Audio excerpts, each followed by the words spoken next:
नमस्कार दोस्तों, आप देख रहे हैं बियॉन्ड बॉर्डर्स और मैं हूं अनुज। ब्लूमबर्ग ने अपनी एक रिपोर्ट में दावा किया है कि अमेरिका करीब करीब 18,000 अवैध भारतीयों को वापस भेजने की तैयारी में है। ये वो भारतीय हैं जो अमेरिका में रोजी रोजगार के सिलसिले से रह रहे थे। अमेरिकी कानूनों के हिसाब से उन्हें निकालने की तैयारियां हैं। अब यही बात कुछ लोगों के लिए सेलिब्रेशन की बात बन रही है, सेलिब्रेशन का मौका बन गया है सोशल मीडिया पर। सेलिब्रेशन की बात क्यों है समझा जा सकता है, और कुछ ऐसे लोग हैं जिनके लिए यह दुख की भी बात है। दुख की बात भी क्यों है, आज के शो में इन्हीं चीजों को समझने का प्रयास करेंगे। इस पे भी बात करेंगे कि भारत ने इस तरह के संकट से निपटने के लिए क्या कोई प्लान भी बनाया है। साथ ही साथ यह भी जानेंगे कि भारत के लिए ट्रंप की रिजिम में सबसे बड़ा कूटनीतिक पेच किस बात को लेकर है, जो भारत की सबसे बड़ी चिंता की बात भी होनी चाहिए। अंत तक बने रहें। बेहतर रीच के लिए इसे ज़्यादा से ज़्यादा लाइक करें, शेयर करें, अपनी राय भी देते रहें जो हमारे लिए मायने रखती है। ब्लूमबर्ग ने दोस्तों अपनी रिपोर्ट में कहा है कि भारत अमेरिका के साथ बेहतर कूटनीतिक संबंध बनाए रखने के लिए अपने 18,000 अवैध प्रवासियों को वापस लेने को तैयार हो गया है। कुछ लोग इसी खबर के बहाने सीएए और एनआरसी को नाजायज बताने की कोशिश में जुट गए हैं और इसे ट्रंप रिजिम में भारत अमेरिका के खराब होते रिश्तों में भारत पर डोनाल्ड ट्रंप की पहली बड़ी कार्रवाई के रूप में बहुत ही बढ़ा चढ़ाकर पेश कर रहे हैं। सीएए एनआरसी की खिल्ली उड़ा रहे हैं, मजाक बना रहे हैं कि कहां तुम दूसरों को निकालने चले थे भारत से और ऊपर वाले का कर्म अब भुगतो। इस मामले में विदेशी मोर्चे पर भारत के फेल होने को लेकर ढेरों ओपिनियन मिलेंगे, बनाए जाएंगे, राजनीतिक मुद्दा भी खड़ा किया जाएगा और इसी बहाने भारत में सीएए एनआरसी को नाजायज और घुसपैठ पर भारत की कार्रवाई को गलत ठहराया जाएगा। यह तय है। मगर दोस्तों, जो चीज नहीं बताई जाएगी, नहीं बताई जा रही, उनको जान लेते हैं। 20 जनवरी को डोनाल्ड ट्रंप के शपथ ग्रहण के लिए भारत की तरफ से एस जयशंकर को भेजा गया था। नई सरकार के आने के बाद जयशंकर ने अपने अमेरिकी समकक्ष मार्को रूबियो के साथ एक जरूरी बैठक की। वैसे जयशंकर पहले भी अमेरिका के साथ कई बैठकें इस सिलसिले में कर चुके हैं। यह भारत और अमेरिका की नई सरकार के बीच पहली बड़ी आधिकारिक बैठक थी, रूबियो और जयशंकर के बीच। इसमें तमाम मुद्दों को रखा गया। अमेरिका जाने वाले भारत के अवैध प्रवासियों का मुद्दा भी, भारत के अवैध लोगों का मुद्दा भी चर्चा का विषय था। हालांकि अभी चीजें आधिकारिक रूप से स्पष्ट नहीं है कि 18,000 भारतीयों को वापस लेने की बात अभी स्पष्ट नहीं है। उसकी घोषणा कम से कम यह वीडियो शूट किए जाने तक नहीं हुई थी कि भारत उन्हें वापस ले रहा है और इतनी संख्या है। खैर, पहली बात दोस्तों, अमेरिका में 55 लाख भारतीय रहते हैं और 55 लाख भारतीयों को निकालने की तैयारी नहीं है। अगर 55 लाख की संख्या में 18,000 या उससे कुछ ज्यादा अवैध हैं, अमेरिकी कानूनों के नियमों के मुताबिक नहीं हैं, तो उनकी वापसी को कोई बहुत बड़ा मुद्दा नहीं बनाना चाहिए। अगर कोई किसी देश की शर्तों को पूरा नहीं करता तो उसे जायज कैसे ठहराया जा सकता है? जो लोग इसे भारत की हार के रूप में प्रचारित कर रहे हैं, अमेरिका के सामने भारत के कमजोर पड़ने के रूप में देख रहे हैं और इस मुद्दे पर चाहते हैं कि भारत अमेरिका से उलझ जाए, असल में वे गलत हैं। यह तो वही बात हुई कि आप किसी के घर में गंदे जूते पहनकर घुसना चाहते हैं, जबकि वह आपसे जूता उतार कर घुसने या फिर साफ जूता पहनकर अपने घर में घुसने की उम्मीद कर रहा हो। इसमें जायज और नाजायज की बात कहां आ गई? भेदभाव, ऊंच नीच, छोटे बड़े या मजबूत कमजोर की बात कहां से आ गई?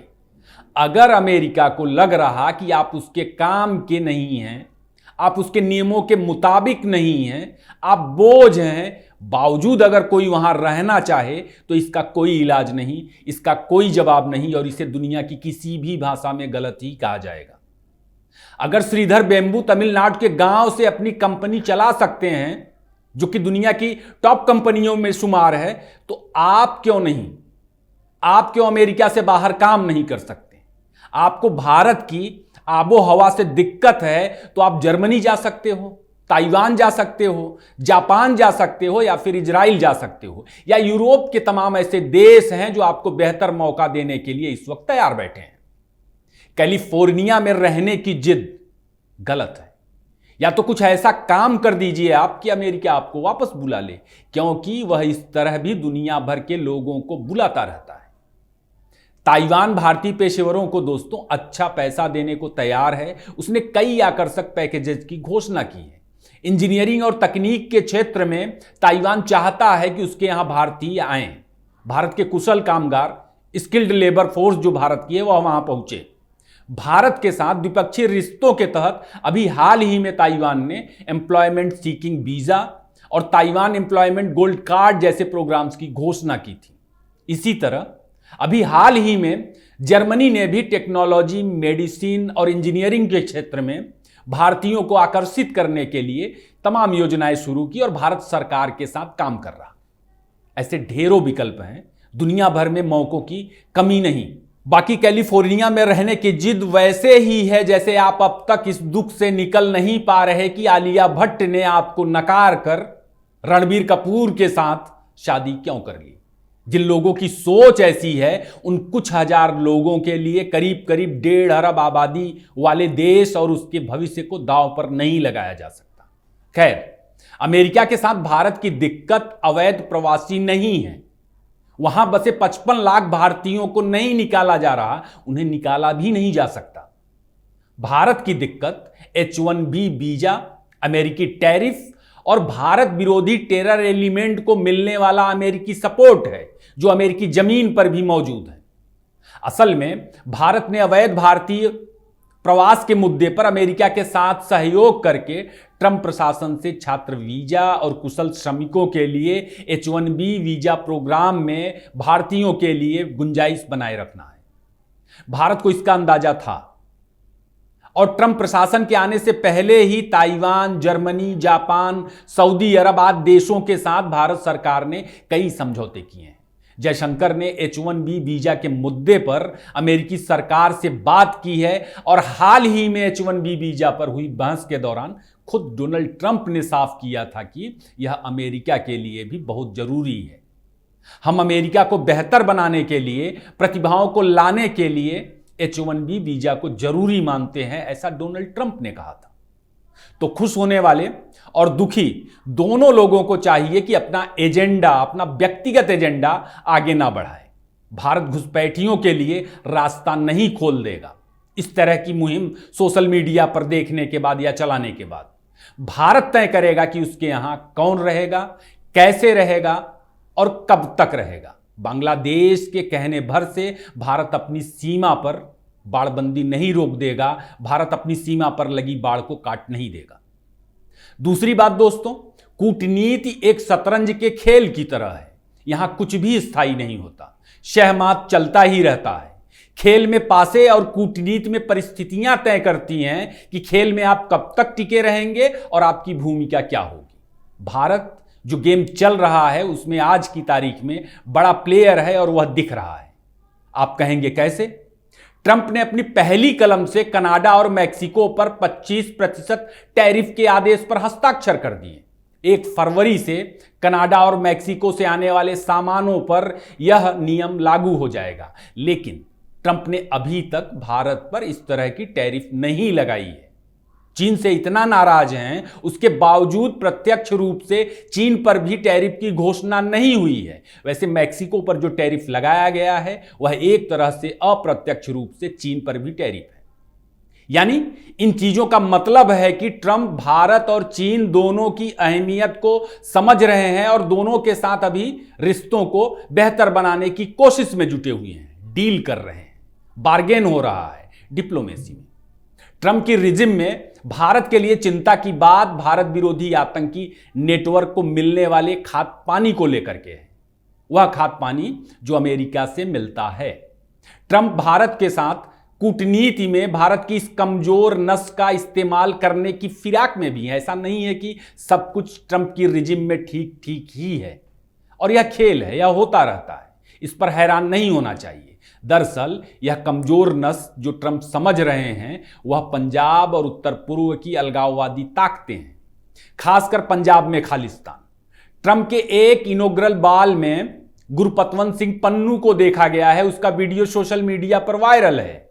वह वहां भी खालिस्तान जिंदाबाद के नारे लगा रहा था जब लोग यूएसए को फिर से महान बनाने की बात कर रहे थे और यूएसए जिंदाबाद के नारे लगा रहे थे।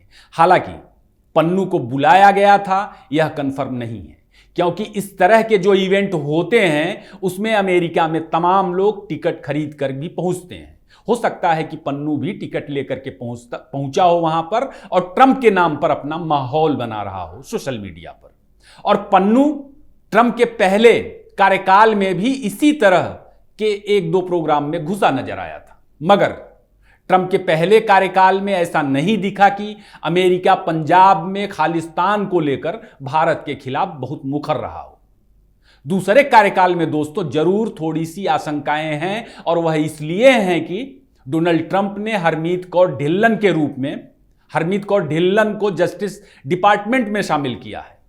हरमीत कौर ढिल्लन खालिस्तानी आंदोलनों के सपोर्ट में बोलती रहती है और इसने किसान आंदोलन में भी सार्वजनिक रूप से भारत सरकार के विरोध में तमाम बातें कही थी। तो भले ही अमेरिका में बाइडेन की बजाय ट्रंप को सत्ता मिल गई हो, वहां की सत्ता में ट्रंप हो, मगर गोरे हमेशा भारत की फॉल्ट लाइंस को गहरा करते रहे हैं और उनका अपने मन मुताबिक इस्तेमाल करने की कोशिश करते रहते हैं। तो ट्रंप भी ऐसा कर सकते हैं। एलोन मस्क से भी भारत को सावधान रहना होगा। मणिपुर के कुकी आतंकियों को मस्क की स्टारलिंक सैटेलाइट का इस्तेमाल करते पाया गया है। जाहिर है भारत इन मुद्दों पर सचेत है और इसे काउंटर करने के प्रयास में लगा हुआ है और उसे काउंटर करने की कोशिश करेगा। और दूसरी बात यह कि फॉल्ट लाइंस को दोस्तों तब तक मौका नहीं मिलता जब तक कि देश की जनता अपनी सरकारों पर भरोसा बनाए रखती है। सरकारें अस्थायी होती हैं और टिकाऊ रहती हैं। ट्रंप प्रशासन से अगर सावधान रहना होगा तो यही वो दो पॉइंट हैं, एक खालिस्तान का और दूसरा नॉर्थ ईस्ट में अलगाववादी ताकतों का, जहां से अमेरिका बार्गेन करने की कोशिश करेगा भारत के साथ। निश्चित ही भारत ने भी शतरंज के खेल में जो एक कूटनीति का शतरंज है, भारत के पास भी इसकी कोई ना कोई काट जरूर होगी। आज का शो यहीं खत्म करते हैं। आपको शो कैसा लगा जरूर बताएं, लाइक करें, शेयर करें। फिर किसी नए टॉपिक के साथ मुलाकात होगी। आपने इतना वक्त दिया, आपका बहुत बहुत धन्यवाद।